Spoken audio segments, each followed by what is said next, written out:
တဏ္ဍာမှာကုသိုလ်ဖြစ်လာပြီဆိုရင်အဲ့ဒီကုသိုလ်ကိုအကြောင်းပြုပြီးတော့နောက်ထပ်ဘာကုသိုလ်တွေဖြစ်လာနိုင်တယ်လဲဆိုတာဟောဒီပဋ္ဌာန်းပါဠိတော်မှာသေးသေးချာချာရှင်းလင်းပြီးတော့ဟောထားတာရှိတယ်နော်ကဲအဲ့ဒီမှာ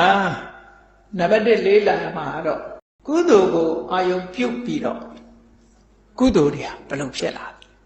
ဘာကုသိုလ်ကိုအာယုံပြုပြီးတော့ဘာကုသိုလ်တွေဖြစ်လာတယ်လဲဆိုတာကိုရှင်းပြီးတော့ပြတဲ့အခါမှာနေ့စဉ်နဲ့အမျှလုပ်နေကြတဲ့ပိုင်းကလေးတစ်ခုကိုကြည့်ပေါ့လူတယောက်ဟာဒါနကောင်းမှုလေးတစ်ခုလုပ်လိုက်တယ်ဆိုပါစို့